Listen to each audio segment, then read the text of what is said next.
It's not every day that I get excited about a Mario sports game, but after the initial trailers released for Mario Strikers Battle League, I was kind of stoked for the release.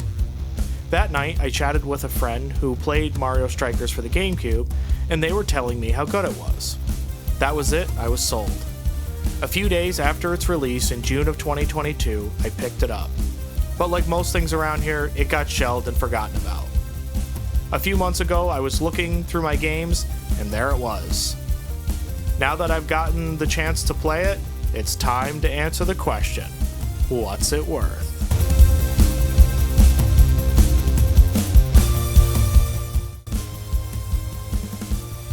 Hello everyone, and welcome to another episode of What's It Worth, where I review games and give my opinion on what they are worth to try and help fellow gamers save a few dollars.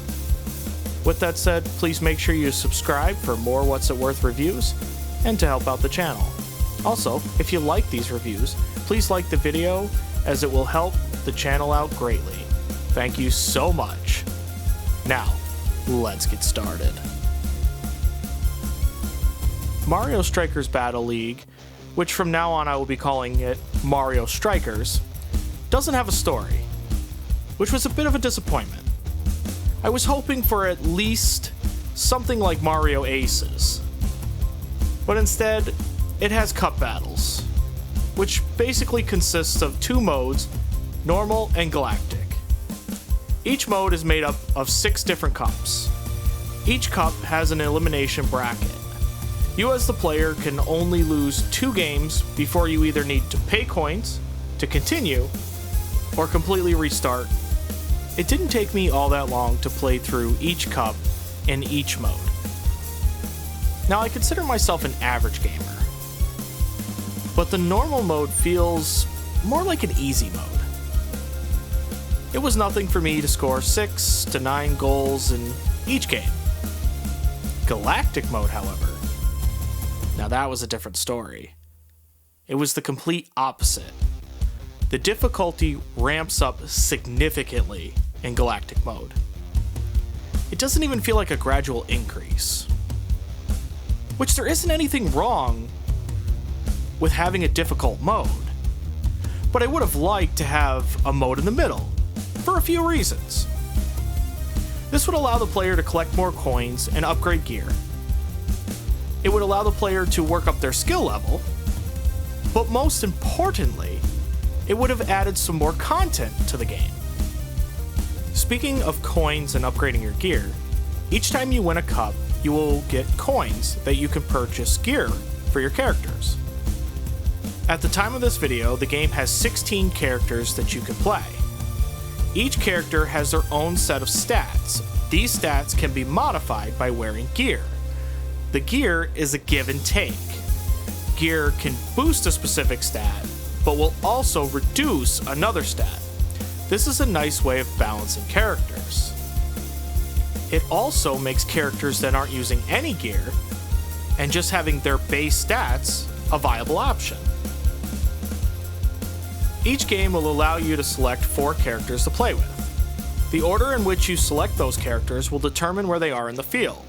Your first pick will be your captain, second and third will be on the wings, and the fourth will be your defensive player, positioned closer to the goal. This is another way that the game allows you to strategize. The goalie, unfortunately, will always be by default Boom Boom, and you do not have the ability to use or add gear to the goalie. I do have some issues with the goalie in Mario Strikers. The first issue is I think that it would have been nice to be able to select a goalie rather than having Boom Boom by default every time. It would be just something else to add to the game. Second, I would at least like to be able to customize the goalie with gear to help defend against certain situations. Third, I would have liked to have been able to play as the goalie since the CPU always controls the goalie, and it would give an extra player for each team, which could make a 5-on-5 multiplayer option. And lastly, the goalie, at least in my opinion, is really inconsistent. Sometimes it feels as if the goalie blocks something crazy like perfect shots or hyper strikes, then other times simple shots seem completely unchallenged. But there may be a good reason behind this that I'm just not thinking of. There are several items that can be used: a green shell, a red shell, a bomb, and a star. Items can be random and accessible for both teams, or dropped for just one team, indicated by the team's color. Items can also be dropped when a character from the other team tackles a character that doesn't have the ball. This is also the game's way of attempting to balance each match. The only item that really feels overpowered is the star, as you can basically not be hurt and can just knock other players out of the way while traveling to the goal to take a shot. Shooting in Mario Strikers is fairly intuitive. Shots can be easily directed just by tilting the stick in whichever direction you want the ball to go. All characters have a type of special shot that is called the Hyper Strike, that can be used by obtaining striker orbs that matches your team's color. The Hyper Strike needs to be charged, which can leave your character open to being tackled or interrupted by an item, which will cause your character to lose the Hyper Strike. The Hyper Strike has a shot meter. This shot meter is needed to determine the effectiveness of the shot against the goalie. With the goalie aside, I did have fun with the gameplay of Mario Strikers. I also really enjoyed the different Mario characters and seeing their celebrations. They honestly look great. I mean, the game in general looks great, as most Nintendo first-party games do. It plays well both in handheld and docked, and I noticed some very minimal stuttering, but nothing that would take away from the game. The sound is really well done, and the background music is uplifting. The character sounds are also really well done, and it honestly gets me every time when Yoshi makes a noise when either being tackled or scoring a goal. In regards to the multiplayer, it is very much alive for Mario Strikers when playing standard quick battles.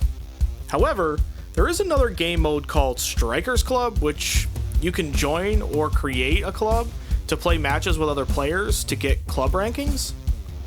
I did find it much harder to find games in this.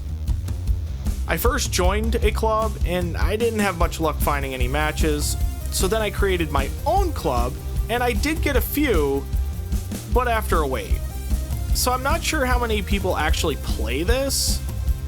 Also, it works in seasons, which is perhaps the reason why I had such a hard time finding players. But maybe your experience will vary. As for how it can be played multiplayer-wise, there can be 8 players on one console and 4 players in cup battles on one console. Local wireless of 2 to 8. Up to 2 players per system online. Up to 2 systems per team online. Up to 4 systems per match online. This is also something I have to question. Why can't there be 8 systems per match so you can have 8 friends playing online together? I just found this to be odd. For replayability, the only reason to potentially return to Mario Strikers is to unlock the rest of the in-game items, if you haven't already, or play the club matches during the seasons when players are available. So what's it worth me? I was honestly hoping that would be the best Mario sports game yet, but unfortunately it wasn't. I know it seems like I really disliked this game, but that's not exactly true. I did have some fun with it. The biggest issue I have with this game is the sheer lack of content. I sometimes feel like Nintendo puts the Mario name on something and charges the full price, or $60 in this case, because the Mario name will sell. Even if the game doesn't have all that much content or is frankly really that good. The game doesn't have a story, it has limited game modes, and the multiplayer is active and does have some reasons to play online, but not enough to warrant the price. With that said, this game is worth $15. I unfortunately do not believe that this game will drop to that price anytime soon, so I would say save your money and get something that you would potentially spend more time with or better enjoy. Try to get the most out of your money. Thank you so much for making it to the end of this video. I hope you enjoyed it, and I will hopefully see you on the next one.